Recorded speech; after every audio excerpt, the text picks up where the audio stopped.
everyone to episode number 8 of Mom's Talk with a French accent. I'm the French accent. We're the mom all together, right? As I was saying, Fanny is not here today because she's enjoying her mommy time and family time in France. So she's connecting back to the homeland for a week. So we'll have her in our next episode. But today we are talking about tantrums. Yeah, it makes you laugh. I don't know if it makes everybody who's here laugh because it's a loaded topic. It's we've all parents have experienced at least once tantrums. Everybody who is expecting a child have heard about tantrums and at least know the word. It's not a word that we embrace and hear about with the positive feeling, but we are here to address that pain point or supposedly pain point of parenting, because there is no topic that's off limit for us, right? We know by now that we tackle everything head on. So tantrum. Yes. For everybody who's watching, if you can write in the comments why you're here, what's tantrum bringing to you. Is it you have a baby? Are you expecting a baby? What's your personal experience with tantrum? Any particular question that you have for me or for Dr. Perlman, who's going to introduce herself in a minute? And yeah, write down, and as we introduce ourselves, you guys can just put in your input right there. Yeah. So Varisa, why don't you start about who you are? So I am a pediatrician. Currently based in New York City. And I worked, I've been in practice for 25 years, but I'm currently working mostly as a holistic health coach. So working with parents to optimize ourselves, both as parents and as people, through the experience of raising children. Nice. And I've worked in Michigan and in Miami, which is where I met Cecile and Fanny, which is a beautiful international place. So that's part of the reason we've all joined together to kind of have these conversations. Yes, and as you said, we met in Miami. So I'm Cecile from Petite Creme. We make this unusual French-inspired butt lotion for babies, care routine, and we are very big into letting you be the parents you want to be. So any topic of discussion that we bring into our episodes is meant to just challenge each other's brain, share our mom experience. I have 2 kids. Varisa, you have 2 kids. Fanny has 2 kids. So we have a wide range of options, and yet we don't know anything like as far as parenting goes, right? Because we could have 1,000 kids. They would all be different. So, so tantrum. Yeah. So I think that I think you kind of set it up well. First thing, just as you're saying, is the fact that we are all different parents. Our children are all different kids. What's a tantrum in one home? Maybe just kind of like loud speaking in another home. So I think that it's really important to understand that no word needs to be static, that it can be something that's evolving. And sometimes the reason why I'm kind of like, I'm starting to poke a little holes on that is because sometimes when we kind of define it, we drop it and we walk away and we say, oh gosh, they're just having a tantrum. And then we're like, we don't really feel like we're obligated to do anything beyond that. And I think that that's not a great idea. And people, I think that my attitude with that is very similar to my attitude towards when, they've been sick every 3 weeks, right? Anyone who's had any kid in any kind of school setting, we give up. There's a certain kind of like, it's a tantrum. They're sick again, right? And we stop. The conversation stops, and everyone's like, oh, I know what you're talking about. We're all good. But it actually is not that simple, because in order for us to kind of work, perhaps not being sick every 3 weeks, work towards self-regulation, right? And kids learning tools, right? We have to kind of open that conversation up and not leave it as like a bygone conclusion. Yes, the truth is that not only is it a kid's first time being a kid, it's actually our first time as being a parent.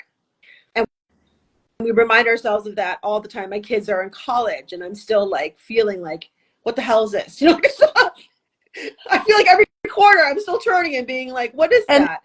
And it's nice because you are a professional, and as a parent, it's very humbling to hear that even people who studied kids, work with kids, learn a lot of stories about kids that you still don't know what you're doing sometimes. And that's okay. That humility is really important because we don't learn unless we admit what we know and what we don't know. And I think that, the topic is we left it vague for a reason, because I think that there should be vagaries around it. And I think that is important for us to understand. With each child, with each parent interaction, it's going to be completely different. And so you have to kind of step back and say, what does certain behavior mean to me? Let's not label it. Let's not say like this is a tantrum, this is not a tantrum, right? Let's just say like when my kid acts this way, it really I get upset, right? Because we're labeling it because we're feeling like we want people to validate that it's a really annoying situation, right? Like it's all we're validating is that it's annoying, right? Yeah. That's all label. It makes it a real thing if it has a word to it, right? It makes it an escape somehow. But if we don't kind of pause with a little bit of presence and say, God, what was going on like half an hour before that tantrum? Like what was going on 2 hours? What was going on 12 hours? What was going on this week? We don't really kind of take the opportunity to understand how this kid is growing. Like how is the wiring working? Right? Is there a reason that may be somewhat avoidable that we can help them, whether it be at that moment or maybe 24 hours ago, we could have helped them, right? So without labeling it, in terms of like definition, or if it's, as you said, we're breaking the word into what we're facing and redefining it, like we did in some other episode in the past, where we take something that is very obvious and we just tear it apart and make it something different. Right. Could we agree that what we're addressing today is an emotional reaction from a child, and the reaction that we get in response to that as a parent, right? Because it's a two-way street. A kid won't have a tantrum, I'm assuming, on its own, right? It's not something where all of a sudden they're by yourself, and it's usually a communication mechanism. It's a dance. It's two people together, right? I think that's really, I'm going to pause for a second because I want to think about that for a second, because the thing that I always like to kind of inject this kind of multicultural situation, right? And we are with our kids a lot, and our kids are actually alone without us some of the time. Mm-hmm. And I think that what gets a little bit tricky, which is the part that I enjoy, but it may frustrate people, is that from culture to culture, things vary a lot. Okay? So, like, I would imagine, I mean, I'm thinking it being from a Thai, Chinese, Asian culture. Like, if I didn't smile, right, at the right time, parents greeted me, right? They're like, what's like to them? That was a tantrum. Like that, like if I wasn't like, like I mean, they really expected it to like for me to be on. Oh gosh, forget it. Like if my parents said, "Oh, how are you? How are you doing?" and I didn't answer, right? Yeah. If I turned around and walked away, I mean that again, there was no one yelling, there was no one screaming. That would have been it, Okay. right? It's trouble, right? I'll be frank. I sometimes go out in public places and I see maybe kids that are more American, right? In the sense of not more American, but maybe more Western style, screaming and yelling and banging on the floor. And I'm like, I would never have gotten that far. Like literally, like my parents would have caught me, like literally, like 4 hours ago if I had like a funky face on my face. Like my parents, and it's not because they're such parents, but like they literally like it's like their whole and I don't know if this is because we're coming from like a communal society, you know, coming from, and I'm applying like Thai behavior onto like a Western kind of environment, right? So like it was that kind of thing where like if you did not wake up happy and say, okay, hello, how are you? Like this, even your tone of voice, you were not like things were, you know, everyone stopped and there was a look and a discussion, you know? And so like the idea that I would have gotten myself into such a fit, right? That I would eventually be like banging on the floor. I mean, it wouldn't have never gotten that far. Not because I was that much better, or my parents were, but they were not. It wasn't happening. And that's an interesting point of like different culture, because I'm also, as you're talking, thinking about my French American like standards, or like my French upbringing, but then my American raising my kids, right? So I'm kind of in between.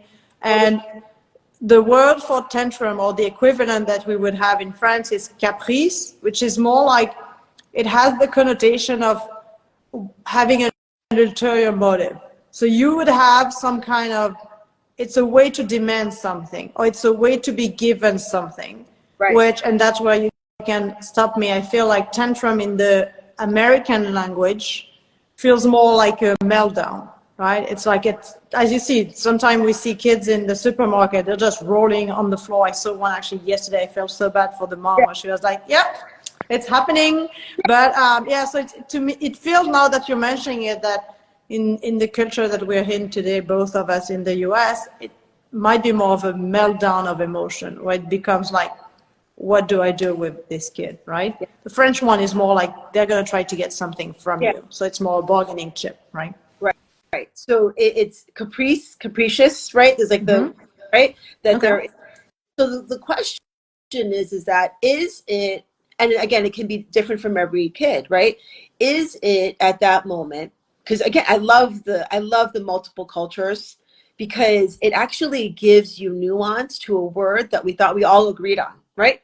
So living in America right now, like you said, we're straddling multiple words, right? Being in America, when you see the word tantrum, the first thing comes to my mind that there's someone being like on the floor, like that's, and we've all been there and we've all seen it, and it's literally like my kids, my son's tantrum of the, you know, his weapon of choice, right, was, he wouldn't make a noise, he wouldn't make a sound, but he would literally like go to the floor and start kissing the floor. Like we would be in like a store and I would be like, that is disgusting, like what are you doing? Like, get up. For some reason, I feel like the American version of the tantrum is very public as well. It has a third party like audience, which we don't have so much in the French thing. The French is a power struggle between, a power relationship between parents and kids, right? They can do a tantrum just in front of you of being calm when they have this French tantrum. It could be, but it could also not be, and be like, I just want it, and it comes with like a demand, usually to be done their way. Yes, it's not diffusing, but there's just kind of like a clear demand to it. Yes. Yeah. So the question is that now that we're kind of like going through different like nuances, right, and then methods, right, of how to like to have it, right? How are they going to express it, right? We get a little bit closer to some problem solving, right? How to diffuse it, how to prevent it, right? But we won't understand those methodologies until we go back to the source, right? Is that, what does it look like? What are we defining, right? You know, and I think that, you know, we don't give kids enough credit. I mean, they're still like people. If I'm still struggling at the age of almost 50, right? To understand like social norms and my own body and my own behavior and how, you know, I interact with other people. Wow, that must be kind of hard when you're 3. Like it's a lot of information that you're expected to just know. Yeah. And you know, I am not saying that I'm the kind of person that is like, oh God, so he's so hilarious. He's just licking the floor. He's just flailing. But like, it's that kind of thing where like you're not going to get anywhere. Clearly, my son was just overtired and wanted to leave the store, you know, it's just a way for him to like get my attention and be like, you're not listening to me when I say I don't want to go, I'm tired, I want to go home. And I think that's where that everything has in common from everything we looked at here when we talked about is attract your attention. Yes.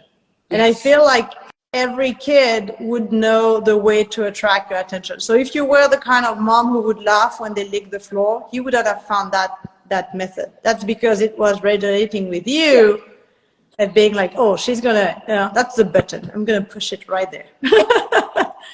I always tell people that if you put me up against like a 2 or 3 year old, like a toddler, in terms of like battling them, I'm not going to put much money on myself. Like I am going to tell you that, you know, I have been schooled like seriously by my 2-year-old. Like, you know, when my kid was 2 years old, I really was like, I will generally lose. Like I was like, if I win, I was like surprised, you know, because what we underestimate is an incredible amount of insight that they have, like very feral abilities to kind of pierce through whatever you might kind of think is on your facade, right? Mm-hmm. Go right to the heart of a feeling, not even like even a thought, right? But it's like a feeling. They can feel things in ways that I think that we just lose over time. And you know, I see that happen a lot during growth period. So during toddlers, adolescents, right? Okay. They just have a piercing sense of how to kind of like manipulate their world, kind of get what they want. Now, if you again frame it in the idea of growth phases, right? It's smart, right? Because you need to attract attention to have your needs met, period. Okay, this is what communication is all about, right? And in many ways, you know, we underestimate how powerful it is to spend a moment in their shoes and say, how does the world from their shoes? Very similar to like when kids get sick. I always tell people it's an opportunity for us to kind of look to see, like, are we all not going to sleep on the right time, right? Like, what is our body trying to tell us, right, that we're a little off about? Similarly, a tantrum is just kind of like a moment, right? If you just kind of take it as a moment, as why are they, what are they trying to say? And it may not be even like, again, a thought. Like it may not be like where like I am, you know, like in the very French way, like I want this, so this is what I'm doing, right? It may not be that literal, but it can even be like I am, like this is the third party that we've gone to, and I am just like, I just want to sit in my house and just like in my room and stare at the wall. Like I'm tired, you know? Do you feel like sometimes, because I think it's not surprising in a way that it's always happening in the stores, like all the story we have or the witnessing, because when we think about it, the amount of stimulation in stores to make you want to, like the music, so the sound, the people, all the movement that the eyes is catching, the smell, the temperature in the store, and then all those things that marketers are paying a lot of money to have you look at, like all the colors and so maybe their brain is just reacting to like, okay, I need to shut down, and I need to shut down by just collapsing, like the actual meltdown, right? Of like, it's just too much, and it's coming in a way that might not be the way we would expect them to say, oh, it's too much, I have an overload, but do you think that would make sense? I think that we live in a very different society than we grew up in. And I don't want to feel like that old man that's like, when we were young, you know, like I'm not trying to play that, because not everything that we did when we were young was so great, you know, either. But there was a lot more kind of like random open time. And stimulation is a crazy thing. I mean, it's a kind of thing where like we just overdo it. I mean, we just, whether it be even just being on social media or seeing screens in front of us, like, you know, why is it so revolutionary when we're having, you know, people in medicine and health saying, just take a walk? You know, the fact that we have to say things like, let your kid have some time to play. Like, why are we even having to say these things? Because we've just got into the habit, we've gotten into the habit of feeling like if we don't stimulate our children, this whole idea of like, let me stimulate my children, then we're somehow not doing a good job as a parent. And again, that goes back to a little bit of that kind of performative parenting and that idea of like, well, my kid is in like all these classes and they're just running around. And you look at the kid and the kid's like, I don't even know where I am right now. Like, I've been driving to the car. I don't know. Like, you just dropped me off somewhere. Now I'm supposed to like tap dance. And then like later on, like, so I was going to, I mean, it's like kids actually don't need a lot. People, we don't need a lot. We just, like we weren't like, there's no Adam and Eve story where like, and then, God gave us a computer. Like it doesn't, it's a kind of thing where it's like, it's all there, but at the same time, it kind of cuts from a lot of basic wiring that actually, neurologically, they actually find that like just by walking and taking a walk outside, looking at, the sun, looking at the sky, looking at the trees, your eyes start to beat in a different beat. Okay. So it's neurologically trying to calm you down. But a lot of the stuff that we have, whether it be in the stores, whether it be in the iPads or everything, like everything is kind of like we're not getting any downtime. Like a breathing room, right? Like somewhere where you're swimming underwater, you have to come up and breathe sometime. So I'm going to give you a name to it, and and I've been kind of throwing this out there just because I feel like it's in our conversations, this idea of masking and unmasking.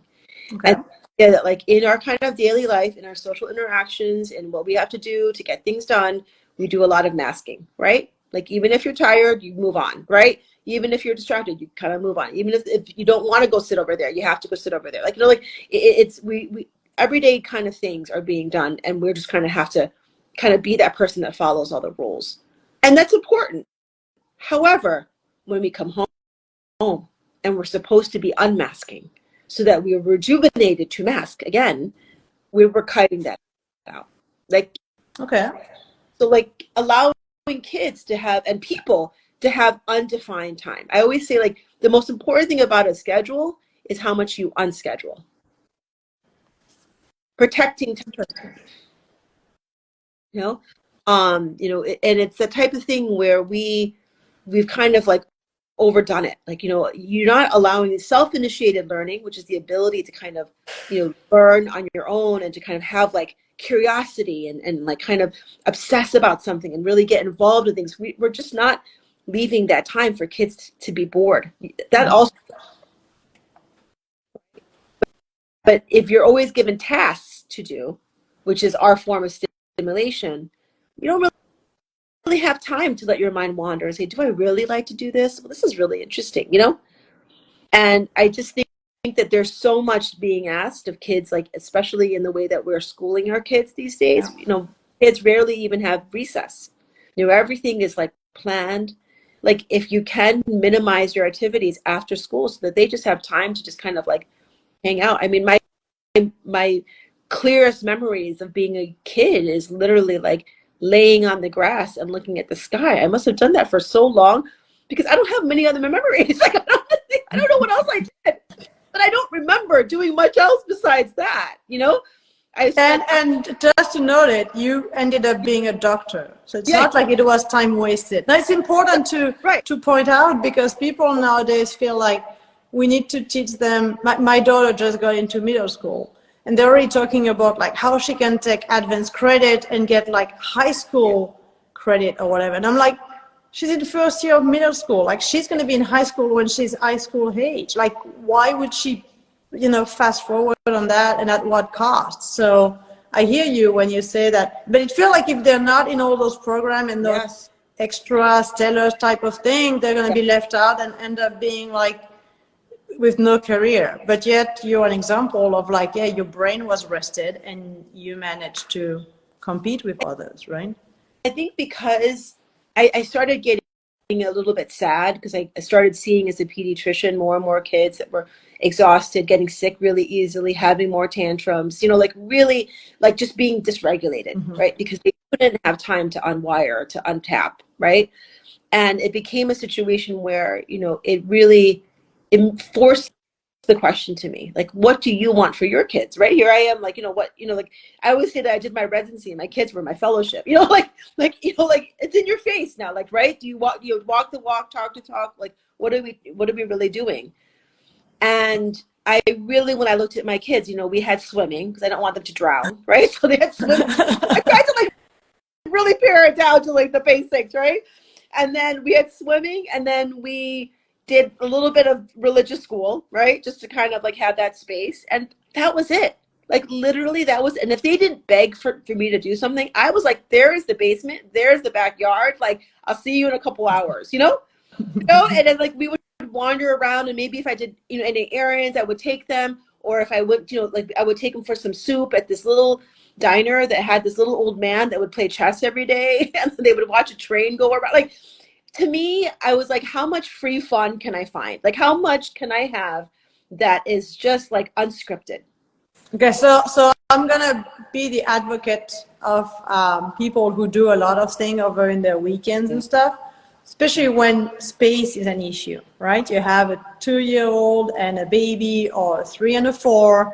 Yeah. You're in an apartment. How do you create that free time without it becoming like madness and counterproductive? Yeah, I think that you just said it. Why do we have to be productive, right?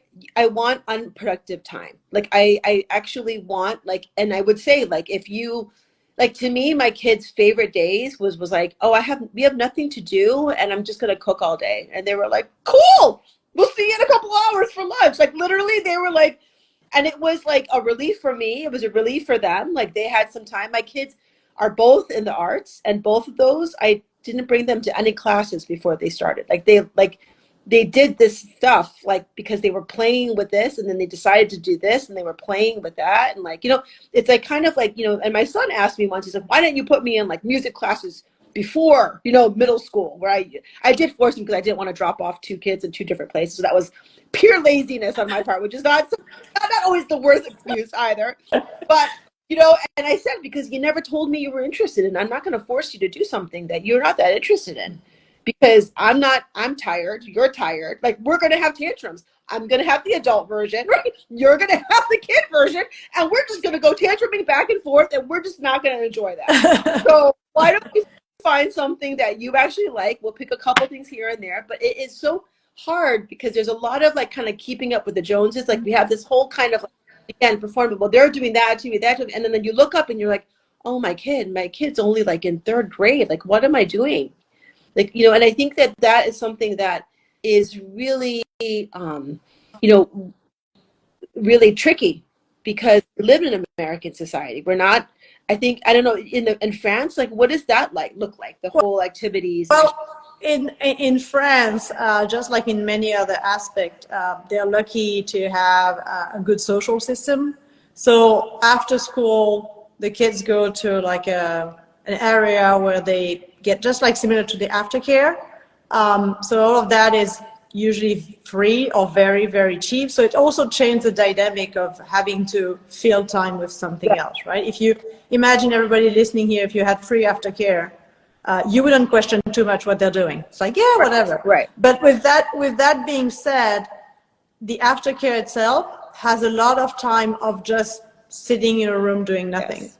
You'll sit there. If you have homework, you do your homework. Otherwise, it's like your study time or whatever, as long as everybody is not like running around. But there is no like back-to-back activity of like, we're going to soccer, and then half an hour later we're moving to do this, and then we're going. So it is still ingrained in the system. Yes. But I have to give it to them that it's much easier because they don't have a kid that gets out of school at 2 in the afternoon and they have to fill that time with something, right? Right. I mean, it is, it's interesting because, so, again, my kids are in college, but we had aftercare because I worked and I couldn't really pick them up until 6 o'clock, and, so what did they do for a couple hours? I mean, every single board game under the sun, right? They got involved in like weird crafts that I would have probably never done with them. Like, you're like things I really, with little pieces that I really hated, actually. I mean, like random snacks, like going outside. Like, it was pretty like freeform. It wasn't like, I had a friend who, stopped by my house, and I remember we were just hanging out at home like usual, right? And, she said, okay, well, I can see you in Spanish and hockey. And I was like, okay, well, we're here, like whatever, come by, right? She comes by and her kid's here. And, I start talking to her and and she's going through, I go, what activities does he do? And she's going through the activities, blah, blah, and I'm counting, and it was 13 activities a week, not including school. Do you know how old he was? He was 4 years old. Okay. And then I said, why don't you go downstairs? My kids are downstairs. I would literally, if I had any like scraps of things, I would literally throw them into the basement and just see what they did, whatever. Like whatever, but I was like, I am not doing this. Like, you are gonna figure some fun out for yourself, And he came back up in like 5 minutes and he was like, I'm bored. And I was like, yeah, that's the point. Like, go down. Like, he had lost the ability to play. And in the American Academy of Pediatrics, this has been a point of concern because we're literally seeing that a lot of kids are just kind of like overscheduled. We don't really understand. Like, and I'm not saying to not schedule everything. It doesn't have to be extreme. But if you can like carve out time that you are like, no, we are literally doing nothing. Like, we are well, and maybe to remove some of the guilt of doing nothing, we can go back to what we said earlier of having that breathing time. And maybe it's not nothing. It's like it's a buffer. So if it's building up to like a lot of emotion, lots of feeling, then that time of being, okay, now it's a time where you can process and have everything kind of settled down, and then we can build up on top of it. So if we go back to this tantrum or like expression of feeling, overwhelming expression of feeling that we talk about today, then having those break to have a time for the emotion to settle down might be what's giving us, a better long-term chance of not having the overflow, right? Yeah, I actually, it's, to me, it's, I always go back to the Chinese medicine of like eat, sleep, stress, For me, it's like, it's a stressed out space. For me, I felt like if it's stressing me out to be literally driving you from place to place to place, picking you up, putting you back in the car, getting you set up. Like, if I'm so stressed out that I feel like I could have a tantrum right now, it's not that far from that, And I think that the hard thing is that, sometimes we just get like kind of like, oh my God, but it's this third party. We really need to go to this third birthday party and everything like that. Oh, we promised them we were going to go. And your kids looking at there like, what, where am I? Like, I'm so tired. No, that's not fair. It's not fair for everybody. Like, it's not fair for you. It's not fair for your kids. You don't have to, there doesn't have to be that FOMO, where you're like constantly feeling like you're missing out on something. So I like the comment that you made that if as parents we're stressed out or we don't want to do something, maybe we should listen to that inner voice and just say no. Right? It's hard because we don't want. I know if I do something like that, then I feel like I'm letting my kids down and I'm being selfish. And I'm like, okay, my needs goes before theirs, but now you're kind of giving validation that if it's too much for my need, then it's too much for them too. Like, you're just a meter for that as well. And if you're like driving them around and you're like, I hate this, I hate this, I hate this, it's not great. Like, they're not feeling about it either. And like you said, like, it's not a bad thing to feel tired and selfish. We say selfish, but like, if you're exhausted, your kids are exhausted, period. And so let's just let them have time that's just unscheduled. And you say, like, what do you do? I mean, like, literally sometimes we'd be like, you go to that room, I go to this, like literally like dropping people in rooms and being like, we'll meet back like in an hour, It doesn't have to be like, I'm going to now hover over you while you do that Lego, put that piece over there. Like, like, no, that's not what I'm talking about. Yeah, I'm talking about like literally like just free time, like where there's nothing. And, allow their imagination to kind of take over. Allow your imagination to take over. Like, if you don't, give yourself a little bit of that open space to kind of like do what you want to do. Like, I am perfectly fine if I'm having to like kind of unmask and kind of settle down. I will watch like 5 episodes of like K-dramas, like back to back. I just hit, when they say continue, I hit continue. I just continue, I continue, I just continue. And it's like, it would drive my husband can't even listen to like 5 minutes of it, but I'm like completely gone. Like my brain is just literally untangling as it's going on. And it's nice that you're saying that, because we're not talking to make an effort to not think. So we're not talking like meditation or yoga or something where you're like, I need to now transform that time into something that I can stay at what I was doing. It's not a matter of like, I'm shutting down to expectation. Yeah.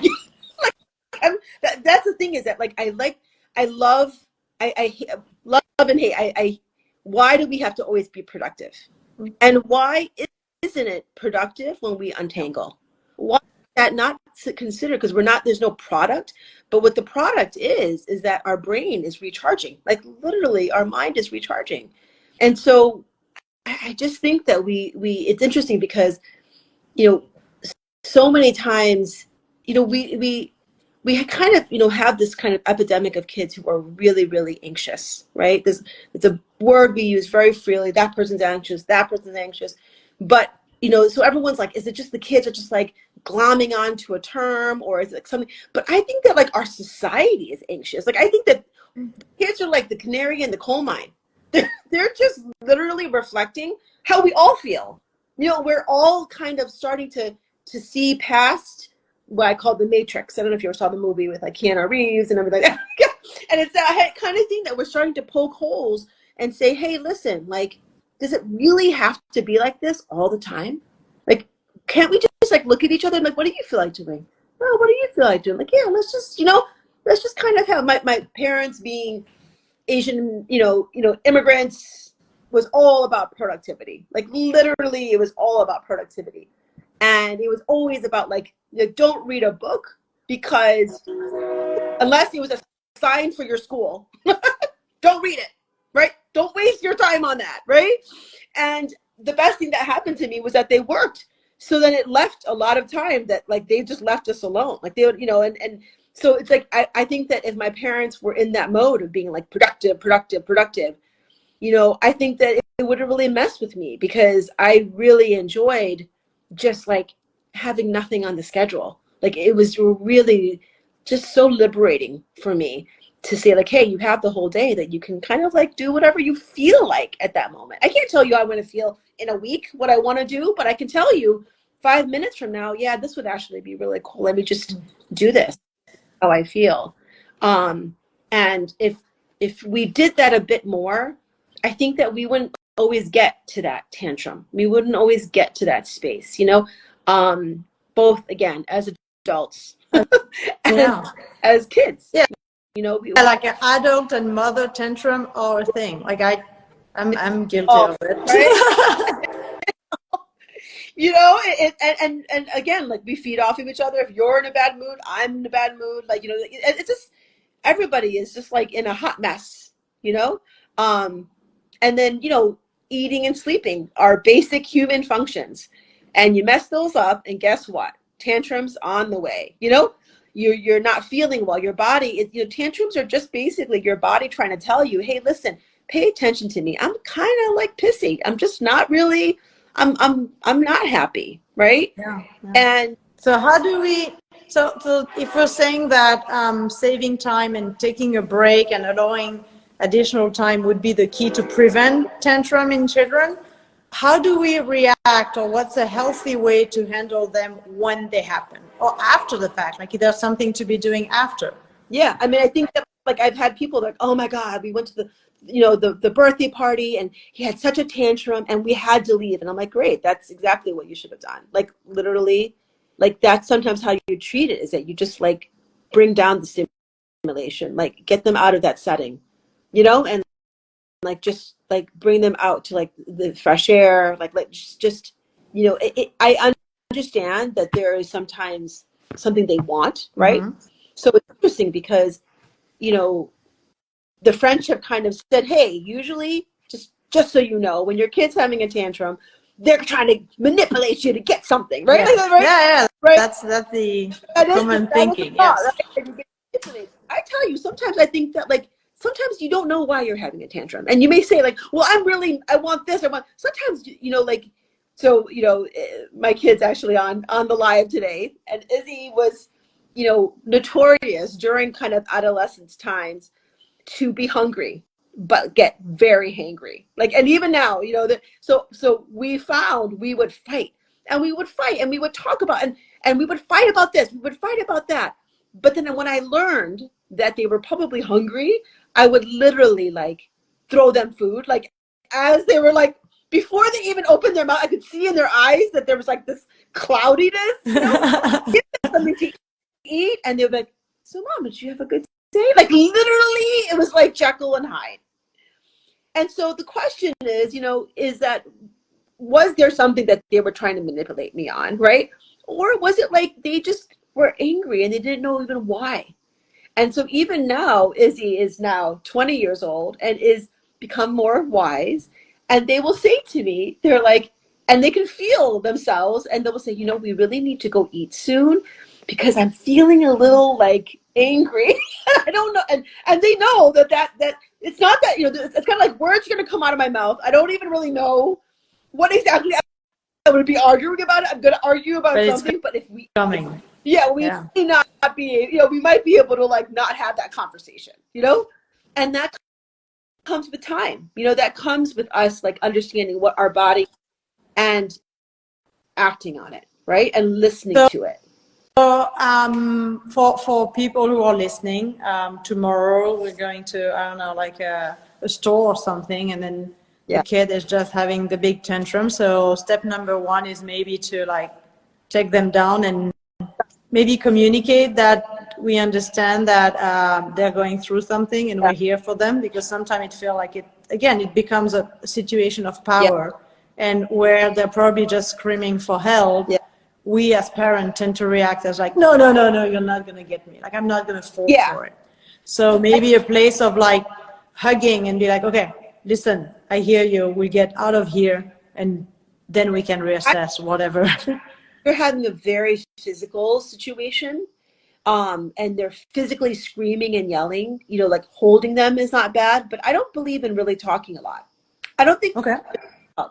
I think that it becomes a very kind of like feral primal moment when you get like that. And that's why I think that sometimes we should react to it in a primal way, meaning like minimal talking, maybe like eating them out. Like there's, you know, like having them go outside, you know, like just not really negotiating in front of everybody, because honestly, they're not in a point of negotiation. You're only going to get into like a back and forth. This isn't a conversation. This is like a moment where literally their system is getting overloaded. Okay. Good. Right? Yeah, so you don't want to add to the load by adding words and their brain having to comprehend those words, those sentences. You're like, makes sense. Right? So it's like the more that you can do, whether holding them or like sometimes, and I felt my kids are, you know, like at least what I see, a lot of times just even bringing them to another setting, like almost like bringing them out of it physically, helps recalibrate themselves and like kind of like pull themselves back down. Because that's what you ultimately wanted them to be able to learn, is to know when that it's starting to rise and it's starting to bubble over, how to avert. Okay, that's the idea then. Try to just move the setting around so that their attitude is more like, okay, now I need to readapt. Right? It's almost like a reboot. It kind of reboots them physically. Whereas if you stood there in that setting, come on, sweetie, it's okay. I know that even if you're trying to say nice things, it's going to still turn to like a back and forth, which is not, they're not in that space. They're literally like overloaded. You know? Okay, that makes sense. So that, again, is like a skill set that kind of comes with time. But your skill set is that you get to know your kids better. So you see like, hey, listen, I know that like I've got to do this, but you know, gosh, you know, this person is starting to get a little tired. I know that I can only do this. You know, it sounds strange, but so like, you know, my husband and I, it's just the two of us now, right? And we're not as thankfully preoccupied with who's going to drop off here, who's going to pick up here, right? So now we're really attuned to each other, right? And you'll see us when we're like booking our weekend or what we're going to do. And I'm like, no, you can't, but we're just going to have lunch. And then I'll give you those like 5 hours in the afternoon to like hang out and like watch documentaries. Like, and my husband just needs like, right, just like nothing, right? And so like we just don't, I don't overbook him because, you know, he's gonna get, he literally either physically gets sick, you know, he's like a kid, you know? He gets either sick or he gets like, oh, why do I have to do this? Why do and it's that kind of thing. Like we're all it's all the same mechanism, but we try to make it seem like, oh, it's only kids who get this way. And it's like, no, we've all had that where we've been like so overloaded that we're like, oh my God, I can't do more. I just need time. Yeah, because as adults, we, as you said, we're just putting a facade, right? So we're masking most of the time, and we learn how to mask better. So we think our kids are not fault, but we think we do. Right. But the tantrum is even worse on the other side. Like I feel like when we unmask, it's a little like this is my kid. It's a wave. Like you don't want to be in the vicinity. It was like letting it go a little bit of steam at a time, letting it go, so it never builds up. And then now that mask comes over and you're like, there's a monster underneath there. You're like, it's a kind of thing where like we have to say that, like, I'm going to let you let off a little bit of steam little by little so that it doesn't build up and then literally explode. Really. So it's funny because if I have a parent who comes into because I get this as a pediatrician, and like my kids having tantrums left and right, blah, blah, blah. And literally it would be like, okay, I was eating, are they in a growth phase? Are they having enough protein in their diet? Are they having a lot of sugar all the time? Right? Are there ups and downs? Are eating times unpredictable? Right? Like where you're like, I don't know, let's swing something together. Like kids need to eat on a regular basis. Humans need to eat on a regular basis, right? So if you're like, well, we'll see how I feel, it really like you're just setting yourself up for a tantrum for yourself and for your kids. So like everyone's included. How are you sleeping? Are you going to sleep at a consistent time? Is there a good routine? Is the kid like fighting you sleep? Are they waking up in the middle of the night? These are all things I check their body, because honestly, my son, he would have like a sinus infection. He was a pretty easy kid. And also the nanny's like, he like was like hitting me today. Like, I think he's sick, And I was like, I don't think he's sick. And I'm like, she's like, I think he's sick. He's had this runny nose. And sure enough, he had a sinus infection. So I was just like, oh, damn it. Like, but it was his behavior that told me about his physicality. So having a tantrum is like literally the tip of the iceberg. Like that just starts to let you know, like, hey, just I'm sending out the smoke signal. Something is not great. Can we just unconstruct or deconstruct how the last like couple days have gone? And I promise you, I'll try not to let it happen again. So I'll get to my favorite question that I ask you every episode. When does a parent need to worry? Like, when does it become something that's like, no, it's just not the regular, it's something more important? To be dramatic, like say, the same way that like, if you have a kid who just never has tantrums and all of a sudden it's like hitting, scratching, spitting, like really to an extreme event, which again, this is a very rare consequence, then that's something that would be more urgent, right?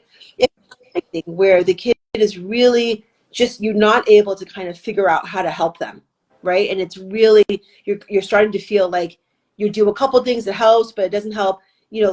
I would see your doctor, because, kids are pretty easy in that way, that their behavior belies their body. This is why a lot of people don't really like pediatrics, right? Because a lot of people like to be like, okay, where does it hurt? It hurts in your stomach. Okay, great. So where on your stomach? Like people enjoy that, right? Because it's like literally like a script, but like secret is honestly like, it doesn't always work like that. So, everyone thinks that's a lot easier. Adults are a pain in the ass too, right? Because sometimes they're a little bit sad. And so like they're actually feeling hurt because they're hurt. So adults, that's why I don't do adults. But kids are actually pretty easy. They're like, they will show themselves. It's interesting. I had someone who was pregnant, about to have a baby. And they were like, I'm really nervous because, I know when my body hurts, I can communicate what's going on. But how does this little baby see that? All they do is sleep and eat. And I'm like, you just answered your own question, right? If they're not sleeping and they're not eating well, like something's wrong, right? Because their only job is to do that. For kids, their only job really is to like hang out, have fun, be happy. Like, they're not really list on their little mind. Their mind is like, I love it. One of my favorite things, because I'm not seeing the kids as much these days. Every now and then I'll take a walk around like o'clock, right? And I'll be watching all the parents picking up the kids from school, right? And the parents, you see, their face is so serious, and they just got to go to swimming. You know, they gotta take this one to baseball, right? And they look so serious, and all this kid wants to do is skip, right? All the kid wants to do is skip and show you that there's a cat up on the door there, and then look, oh my gosh, look, the birds are coming. I mean, look, that's all they want to do, right? And the parents are like, we gotta go where we gotta go, you know? And I just look, and they're literally like dragging this kid, like, but did you see the bird up there? I mean, that's just like, you know, like,